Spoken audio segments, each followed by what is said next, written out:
প্রিয় ছাত্রছাত্রীরা, আজকে আমি তোমাদেরকে এই ভিডিওর মাধ্যমে ক্লাস 9-এর ভূগোলের যে সমস্ত প্রশ্নগুলো দেওয়া হয়েছে 2026 সালের রায়মার্টিন প্রশ্নবিচিত্রাতে স্কুল নম্বর 2 পেজ নম্বর 454, সেখানে যে সমস্ত প্রশ্নগুলো আছে প্রথম পর্যায়ক্রমিক মূল্যায়নের জন্য, অর্থাৎ ফার্স্ট সামেটিভের জন্য যে প্রশ্নগুলো আছে এমসিকিউ এবং এসইউ টাইপসের প্রশ্ন, সেগুলো আমরা আলোচনা করবো আজকে এই ভিডিওর মাধ্যমে। এই 2 নম্বর স্কুলে তোমরা ভিডিওটা শুরু থেকে শেষ অবধি অবশ্যই দেখবে এবং চ্যানেলে যদি নতুন হয়ে থাকে অবশ্যই চ্যানেলটাকে সাবস্ক্রাইব করে রাখবে পরবর্তী স্কুলগুলোর প্রশ্ন উত্তর পাওয়ার জন্য। এবং এর আগের যে স্কুল ছিল সেটার প্রশ্ন উত্তর আমরা আলোচনা করে দিয়েছি, তোমরা প্লেলিস্ট থেকে সেই প্রশ্ন উত্তরগুলো পেয়ে যাবে, দেখে নিও সেখান থেকে সেই প্রশ্ন উত্তরগুলো। তো এখানে দেখো যে প্রশ্নগুলো আছে 2-এর দাগের 2 নম্বর স্কুলের। প্রথমে আমাদের 7টা প্রশ্ন দেওয়া হয়েছে, 1 নম্বরের প্রশ্ন এমসিকিউ টাইপ প্রশ্ন। এখানে 1-এর দাগে বলা আছে কি সঠিক উত্তরটি নির্বাচন করে পূর্ণ বাক্যে উত্তর দাও। প্রথম প্রশ্ন কি, সৌরজগতের পঞ্চম বৃহত্তম গ্রহ হলো, সৌরজগতের পঞ্চম বৃহত্তম গ্রহ হলো কি পৃথিবী। এর পরবর্তী প্রশ্ন কি, পৃথিবীর গাণিতিক আকার এর ব্যাখ্যা প্রথম দেন, পৃথিবীর গাণিতিক আকার এর ব্যাখ্যা প্রথম দেন। এটা হবে অপশান ডি, অর্থাৎ গুস। এর পরবর্তী প্রশ্ন 3-এর দাগের প্রশ্ন বলা আছে, দেখো গ্রহগুলির মধ্যে আবর্তন সময় সর্বাধিক হলো শুক্র গ্রহের, অপশান ডি। এর পরবর্তী প্রশ্ন দেখো বলা আছে উত্তরায়ণের শেষ দিন হলো, উত্তরায়ণের শেষ দিন হলো 21 জুন, অপশান এখানে ডি। এর পরবর্তী প্রশ্ন সর্বোচ্চ তাপন মূল্যযুক্ত জ্বালানি হলো, তাহলে সেটা হবে কি অপশান এ, অর্থাৎ হাইড্রোজেন। এর পরবর্তী প্রশ্ন দেখো বলা হয়েছে কি, সেটা হলো আলকাতরা থেকে পদার্থ কোনটি পাওয়া যায় না, আলকাতরা থেকে পদার্থ কোনটি পাওয়া যায় না। তাহলে এখানে এটা আমার মনে হয় অপশান ডি হবে সঠিক উত্তর। তো তোমরা একবার দেখে নিও এই প্রশ্নটা, তোমাদের সঠিক উত্তর জানা থাকলে তোমরা একবার দেখে নিও আর কমেন্ট বক্সে কমেন্ট করবে, তোমাদের ক্লাস টিচার থেকে এই প্রশ্নটা দেখে নিও। আমার মনে হয় এটা অপশান ডি হবে।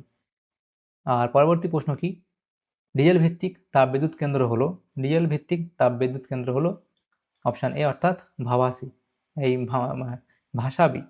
এর পরবর্তী প্রশ্নগুলো দেখো, 2-এর দাগের প্রশ্ন শূন্যস্থান পূরণ করো। 2-এর দাগের 1-এর প্রশ্ন বলা হচ্ছে কি পৃথিবীর সবচেয়ে নিকটতম নক্ষত্র, পৃথিবীর সবচেয়ে নিকটতম নক্ষত্র কি, সেটা হবে কি সূর্য।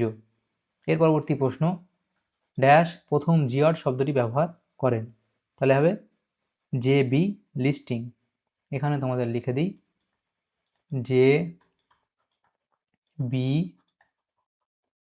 এটা হবে লিস্টিং, তাহলে এটা হলো। এর পরবর্তী প্রশ্ন দেখো 3-এর দাগের প্রশ্ন, পৃথিবীর গড় পরিক্রমণ বেগ সেকেন্ডে প্রায় ড্যাশ কিলোমিটার, তাহলে এটা হবে 30 কিলোমিটার, 30 কিলোমিটার, 30 কিলোমিটার। এর পরবর্তী প্রশ্ন কি ড্যাশ দিনে সময় লাগে 23 ঘন্টা 56 দিন 4 সেকেন্ড, তাহলে হবে নক্ষত্র দিন এ, এটা হবে নক্ষত্র, নক্ষত্র দিনে। এর পরবর্তী প্রশ্ন নিচের বিবৃতিগুলি সত্য হলে ঠিক এবং অসত্য হলে ভুল লেখো। প্রথম যেটা বলা হয়েছে এখানে প্রশ্ন, সেটা হলো কি কোরিওলিস বল বায়ু প্রবাহের সঙ্গে সমকোণে কাজ করে, তাহলে এটা এখানে আমাদের ঠিক বলা হয়েছে। এর পরবর্তী প্রশ্ন কি MAN হলো জ্ঞান বুদ্ধি বর্জিত মানুষ, তাহলে এটা হবে এখানে ভুল। এর পরবর্তী প্রশ্ন জ্ঞান হলো সম্পদের প্রকৃত জননী, তাহলে জ্ঞান হলো সম্পদের প্রকৃত জননী, এটা এখানে ঠিক বলা হয়েছে।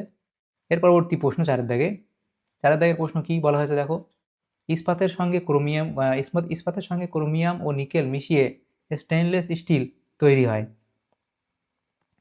ইস্পাতের সঙ্গে ক্রোমিয়াম ও নিকেল মিশিয়ে স্টেইনলেস স্টিল তৈরি হয়, তাহলে এটা এখানে কি হবে, এটাও ঠিক বলা হয়েছে। তাহলে প্রথমটা ঠিক, দ্বিতীয়টা ভুল, বাকি দুটো ঠিক বলা হয়েছে।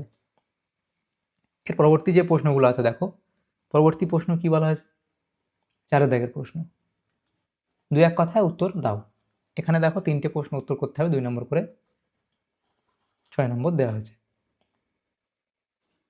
প্রথম প্রশ্ন কি IRNSS এর অর্থ কি, তাহলে IRNSS এর পুরো কথাটি হলো Indian regional navigation satellite system. এর পরবর্তী প্রশ্ন নিশীথ সূর্য কাকে বলে, তাহলে নিশীথ সূর্য কাকে বলে লিখবে, সংজ্ঞা দেবে, এর কারণ বা উদাহরণ তোমরা দেবে, কোথায় এটা দেখা যায় সেটা লিখবে। এর পরবর্তী প্রশ্ন কি নিরপেক্ষ উপাদান কাকে বলে, উদাহরণ দাও, তাহলে নিরপেক্ষ উপাদান কাকে বলে সেটা লিখবে এবং তার সম্পদের রূপান্তর লিখবে এবং উদাহরণ লিখবে, এটা না লিখলেও চলে, এবং উদাহরণ তোমরা দেবে এই অবধি লিখবে। এর পরবর্তী যে প্রশ্ন এখানে দেখো, তাহলে দেখো আমাদের এখানে 3টে প্রশ্ন দেওয়া ছিল 2 নম্বর করে 3টে প্রশ্ন দেওয়া ছিল। তাহলে আমরা এখানে এমসিকিউ বেসিক প্রশ্নগুলো ছিল সেগুলো আমরা আলোচনা করলাম আজকে এই ভিডিওর মাধ্যমে। এটা তাহলে হলো কি ক্লাস 9-এর যে প্রশ্নগুলো ছিল, ক্লাস 9-এর প্রথম যে পর্যায়ক্রমিক মূল্যায়ন 2026 সালে রায়মার্টিন প্রশ্নবিচিত্রাতে, তাহলে সেগুলো আলোচনা করলাম ভূগোলের 2 নম্বর স্কুলের। তোমাদের যদি সামান্যতম উপকার এসে থাকে ভিডিওটা, অবশ্যই তোমরা লাইক করবে এবং বেশি বেশি করে বন্ধুদের সাথে শেয়ার করবে। আর পরবর্তী যে পেজগুলো আছে সেই যে পেজগুলো অর্থাৎ পরবর্তী যে স্কুলগুলো আছে সেগুলোর প্রশ্ন উত্তর পাওয়ার জন্য অবশ্যই তোমরা আমাদের চ্যানেলটাকে সাবস্ক্রাইব করে রাখবে। Thank you, thanks for watching.